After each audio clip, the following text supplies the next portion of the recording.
Kapuso, tuloy-tuloy pa rin po tayo sa ating rescue drill dito naman sa Pasig Rescue Emergency Training Center.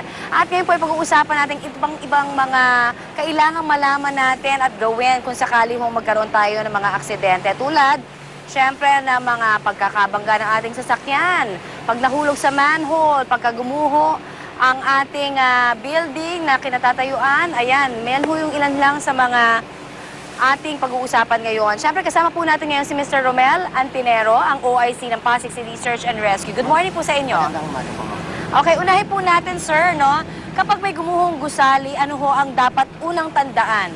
Okay, kapag ikaw po isang biktima, dapat humanap po kayo ng isang bagay na pwede nyo ipalo or makarinig or magkaroon ng tunog or sound sa labas at para makakuha ng atensyon dun sa mga taong nasa labas.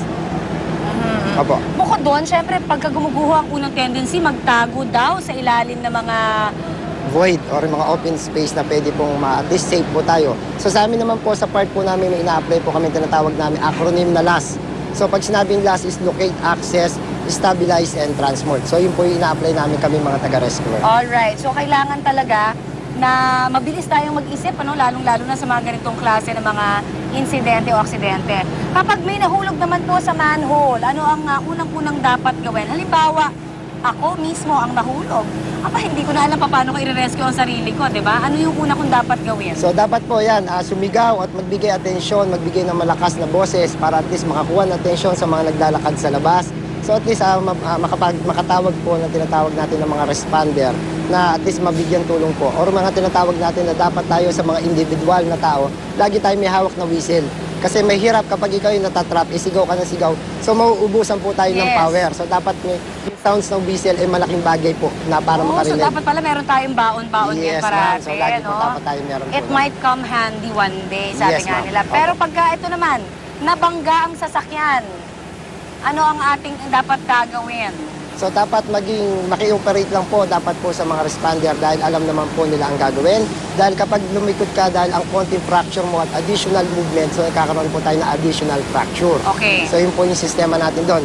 So dapat po makipag-cooperate sa responder dahil may tinatawag kami na application ng assessment, stabilize, and gain access para po doon at makuha po namin sila ng maayos. Siguro, sir, ang pinakadapat tandaan din dito ng mga na-aksidente, kung kayo mismo yung nandoon sa loob ng sasakyan, huwag mong magpanik. Opo, at makipag-cooperate at good coordination and communication po sa responder. I suppose ganun din ang gagawin natin kapag umaapoy na yung gusali. Opo. So, ano naman, kasi ang kalaban mo dyan, suffocation no? So ano ho ang pwedeng gawin? Dapat bang mag-duck? Di ba nakikita natin sa mga pelikula, di ba? Nagda-duck sila tapos gumagapang. Opo, so may tinatawag tayo ron duck, roll, and crawl. Kasi po ang usok, kapag nagkakaroon po kasi ng usok yan, meron po tayo natitira na 1 foot doon po sa mismong floor. So yun po ang pagkakataon natin na makahinga po tayo na maayos at hindi po tayo makahigop ng usok. So yun po yung sistema dapat natin gawin sa mga biktima. Ayun. Okay din ba ho na kung halimbawa sa bahay yan nangyari, sabi magbasa daw ng kumot, tapos itakip yun sa katawan? Pwede man po yun sa initial na gagamitin po natin pang unang lunas. Pero mas maganda pa rin po mag-duck kasi miski po magtakip po tayo sa bibig or magbasa po tayo, ang problema po natin yung mata. Kapag tinamaan po siya ng usok, so magkakaroon pa rin po tayo ng problema. So the better po talaga is dumapa at mag-crawl at pumunta po sa pinakamalapit na pintuan or bintana para makalabas. Well said, sir. Thank you very much po, Mr. Romel Antinero, ang OIC po dito sa Pasig Search and Rescue. Pero sana dadasal natin, wala ho sana makadanas na mga ganyan, ano? At yan po, sana ho may natutunan tayo na mga dapat nating gawin. Handaan, kailangan I am ready tayo sa lahat ng klase ng sakuna.